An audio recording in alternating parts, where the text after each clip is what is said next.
G'day guys, this is Tia back with another Fallout 76 PTS video. So in today's one, we get to finally take a look at the legendary crafting system and see exactly how it works.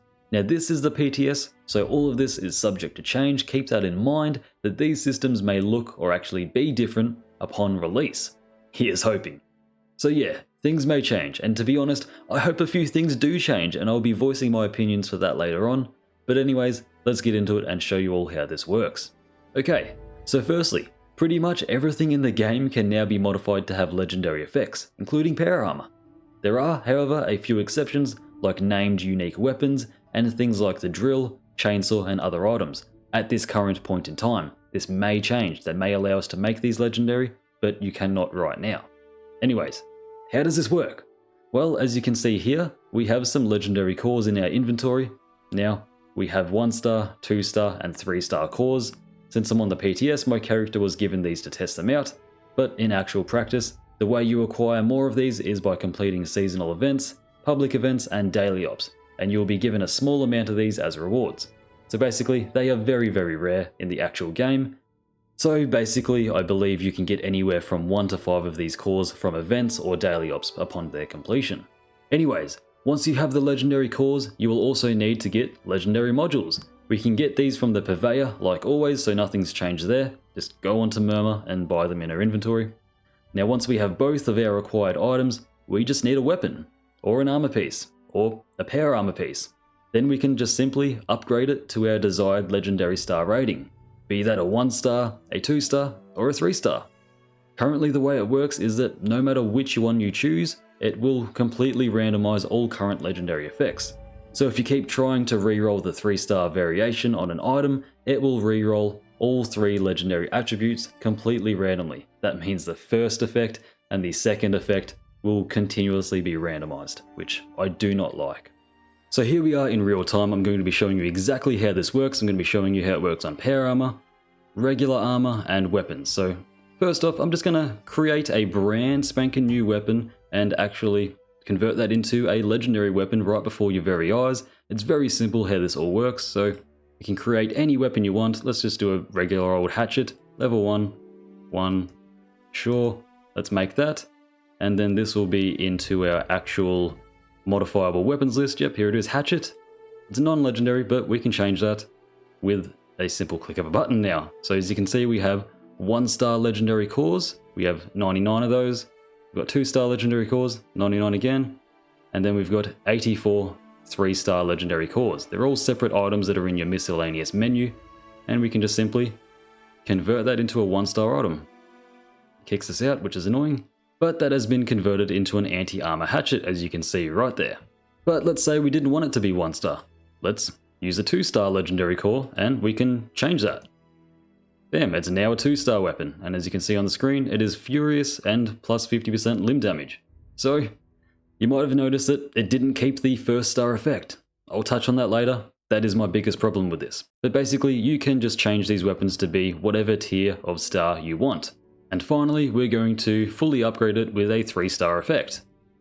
And that has increased it to be a Juggernaut's hatchet with limb damage and take 15% less damage while blocking. So yeah, you might have noticed that it just completely randomizes the effects every time you do it. I'll do this one last time on the hatchet just to show that it does completely randomize it, and that's just the way it works as of right now. Like I said, I'll get into why that's a problem and why I think it should be changed. But here we go. 3-star effect, we can just keep putting that on. And bam, it's actually been put into something pretty good. It's now a bloodied, reflect 50% melee damage while blocking, and +1 strength hatchet. So not bad. Now let's take a look at the armor. So, as we can see over here, armor workbench obviously, we're going to just be re-rolling our regular armor. Same concept as before. This only works on actual armor, so got an unyielding metal chest piece. Let's make it a 3-star and see what we get. A Sentinel Assassin's +1 agility chest piece. So yeah, we can just change that and do that to every piece of legendary armor. And then finally, let's actually show how this works with power armor. Surprise, surprise, it's the exact same. So let's modify. We'll be able to modify each piece of power armor and make it legendary, excluding the helmet. The helmet does not allow you to make it legendary, as you can see right here. So start with the left arm. Let's make it a 3-star. And that has made it cloaking, environmental disease resistance, and reduced damage while blocking. Cool. Not really, those are crap, but cool. Then we can make the other one a 3-star, the left leg. It's made it into aristocrats and sentinels and charisma. That's not bad. And then the right arm, you get the point. You can just make these whatever you want. Assassins, and then I forgot the name of that one, but ammo weight reduction. Cool. Not too bad.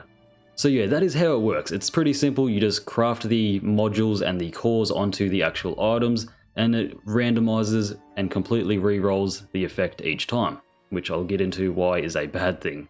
But I'll just show exactly what these take to craft. So for the weapons, every time you do it with a 1-star, it costs 2 legendary modules and 1 legendary 1-star core. If you want to do it 2 stars, it costs 3 legendary modules each time and 1 2-star legendary core. 3 stars, it costs 4 legendary modules and 1 core. Then if you want to do it for the power armor, it costs the exact same amount, 2 legendary modules and 1 core if you want to do it for the 1-star. 2 stars, it's 3 modules and 1 core again. And then for the 3-star, it's 4 modules and 1 core, the exact same. And then if we do it to the regular armor, it's actually a slightly bit cheaper, which is nice. So if we do it to the regular armor, it's just 1 module less. So 1-star, it costs 1 legendary module and 1 core. 2-star, 2 modules, 1 core. 3-star, 3 modules, 1 core. So just that 1 module cheaper, which is nice.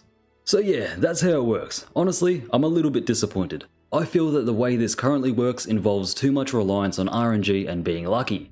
Sure, we now have the advantage of being able to make almost whatever we want as legendary items, and then we can just upgrade them straight to a 3-star item. But like I said, it is always completely randomized. Say for example, you have a really good 2-star weapon, like a bloodied explosive LMG for example, and let's say you wanted to keep those existing rolls, but also wanted to try your luck at getting a good 3rd-star effect like reduced weight for example. You cannot do this.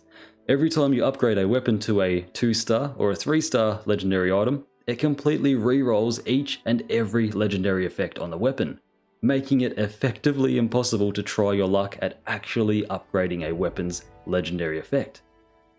How I think it should work should be like this. I think each star should only randomize and re-roll its stated star rank.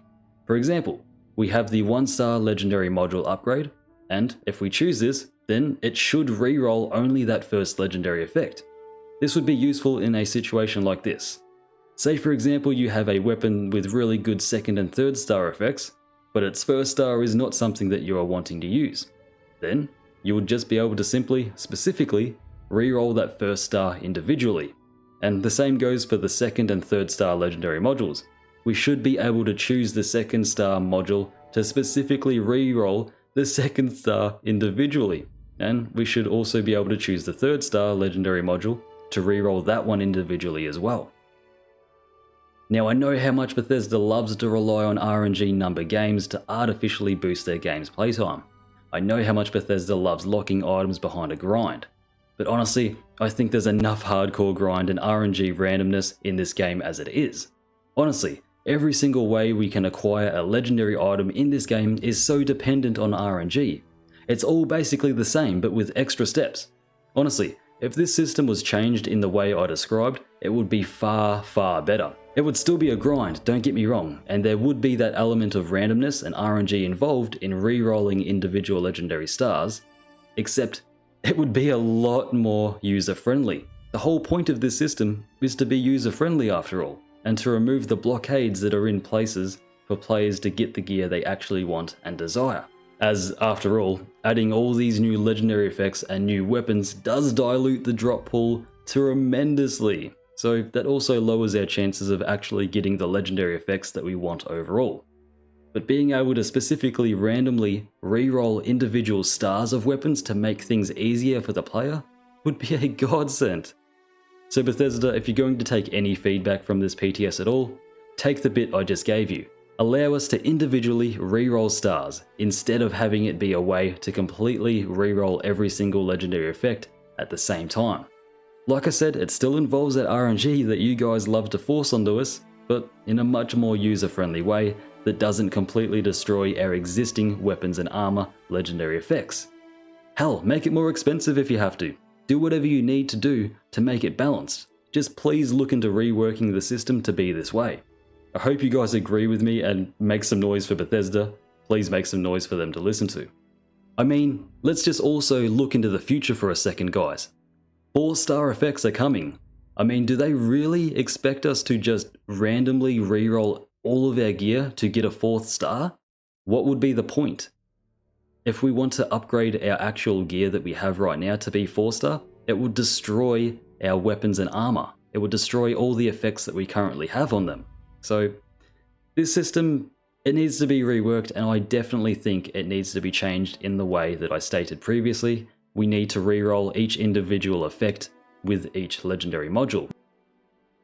So just to reiterate how I think this should work, let me explain it a little bit clearer. So let's say we've got a non-legendary item right here, like this combat knife. So if we pick the 1st-star legendary module bit, then that'll just simply make it a 1-star. That's fine. It'll be randomly pulled from that legendary list.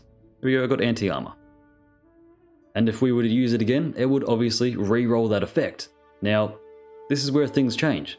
If we were to upgrade it to a 2-star, it should keep that 1st-star legendary effect and then just randomly put on a 2nd-star effect. As you can see, it does not do that. It re-rolls everything entirely. And similarly, it should keep the 2nd and 1st-star effects if we place on the 3rd-star. As you can see, it does not do that. Everything gets completely re-rolled. So for obvious reasons, if you get a non-legendary item and just straight up make it a 3-star, it will have to randomize the 2nd and 1st-star to begin with. That's a given. But once everything's said and done and you've got your 3-star, these legendary cores should only affect the stars that is stated. If I was to use this right here, the 3-star legendary mod, I would expect it to only re-roll the 3rd-star effect. Same with the 2nd-star. If I was to use this right now, it should only re-roll this 2nd-star effect. Obviously, same with the 1st-star. If I wanted to re-roll the main prefix, I should use this, and that would re-roll the main prefix only. Everything else should be intact, and only each starred core should affect the star that it's actually stated to be using. 1, 2, and 3 stars. Now this should be how it works with the 4-star cores as well when they do eventually come out. It would be simple, it would be great, it would be user friendly, it would be amazing. So you'd just simply grab 4-star cores when they come out, whack them onto your existing gear, and you can just upgrade it and roll the dice on getting something good or something bad, and you don't have to worry about fucking up your actual existing weapons. Say for example this was bloodied, swing speed, and strength. Let's say I wanted to keep that, and when 4-star comes out, if this system stays how it is right now, I'll never be able to upgrade this bloodied, swing speed, strength knife to 4-star because it will just roll the dice on everything changing. We don't want that, Bethesda. If 4-star comes out and this is still the same, the game's going to be in a pretty rough spot, I'm going to be honest with you. But yeah, anyway guys, this is how the legendary crafting system currently works on the PTS at the moment. I am covering this for the express purpose of giving my feedback on ways it could be improved before its implementation, as that is the point of a PTS server. I will link both the Bethesda forums for you guys to leave your feedback on this update, as well as a link to my own post on the forums. Feel free to support that post so it's more likely to be seen by Bethesda. Anyways, that's going to do it for me. A massive shout out to all my current Patreons. Thank you all so much for your continued support on the channel. If you like what you see here, then be sure to subscribe and stick around. Maybe drop a like on the video. Anyways, I've been Tia, and I'll catch you in the next one. Welcome to Valhalla.